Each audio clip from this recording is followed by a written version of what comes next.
پیارے بچوں، ہماری آج کی کہانی ہے اتفاق میں برکت ہے۔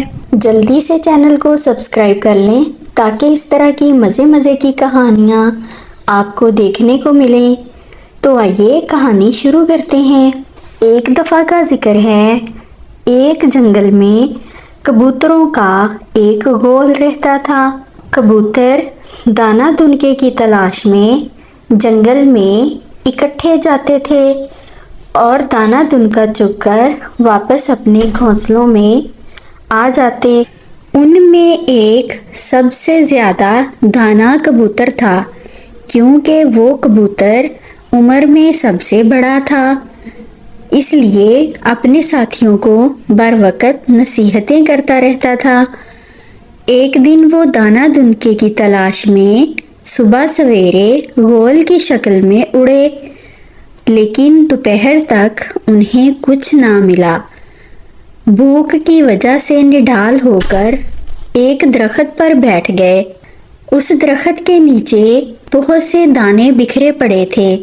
کبوتروں نے جب دیکھا تو ایک دوسرے سے کہنے لگے، ارے واہ، نیچے تو بہت سے دانے ہیں، کیوں نہ ہم جلدی سے ان کو کھائیں؟ لیکن دانا کبوتر غور سے دیکھ رہا تھا۔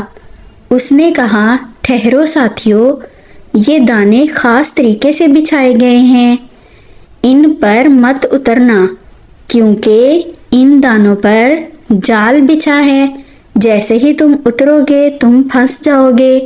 لیکن بھوک سے نڈھال کبوتروں سے رہا نہ گیا، وہ جھٹ سے دانوں پر جھپٹے اور جلدی دانے چگنے لگے۔ اپنے ساتھیوں کو دیکھ کر دانا کبوتر بھی نیچے اتر گیا۔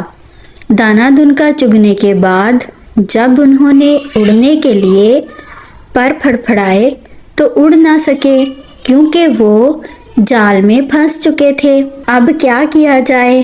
وہ ایک دوسرے کی طرف پریشانی سے دیکھنے لگے اور دانا کبوتر نے ان سے کہا، دیکھا ساتھیو، تم نے میری بات پر عمل نہیں کیا، ہم سب جال میں پھنس گئے۔ تو کبوتروں نے کہا، دادا کبوتر، اب آپ ہی کچھ کیجئے، اب تو ہم پھنس چکے ہیں، اب جان بچانے کی کوئی ترکیب بتائیے، ورنہ شکاری آتا ہی ہوگا، ہمیں پکڑ لے گا۔ جب کبوتر باتیں کر رہے تھے تو تب انہوں نے دیکھا ایک شخص بھاگا ہوا چلا آ رہا ہے۔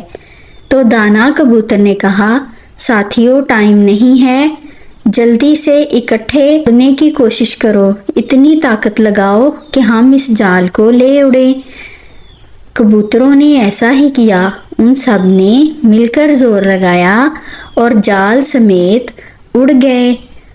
اڑتے اڑتے انہیں دادا کبوتر نے کہا کہ اب تم میری بات پر عمل کرنا، کہیں بھی مت اترنا۔ میرا ایک دوست چوہا جنگل میں رہتا ہے، اس کے پاس چلتے ہیں، وہ ہمیں اس جال کی مصیبت سے نجات دلائے گا۔ چنانچہ کبوتر اڑتے ہوئے اس چوہے کے پاس پہنچ گئے۔ چوہے نے جب دیکھا کہ اس کے دوست جال میں پھنس گئے ہیں، اس نے جلدی سے اپنے نوکیلے دانتوں سے جال کو کتر دیا اور کبوتر جال سے آزاد ہو گئے۔ انہوں نے چوہے کا شکریہ ادا کیا، لیکن یہ سب کچھ ان کے اتفاق کی وجہ سے ہوا۔ تو پیارے بچوں، اس کہانی سے ہمیں یہ سبق ملتا ہے کہ اتفاق میں برکت ہے۔ اتفاق کی وجہ سے بھاری سے بھاری مصیبت میں بھی بچا جا سکتا ہے۔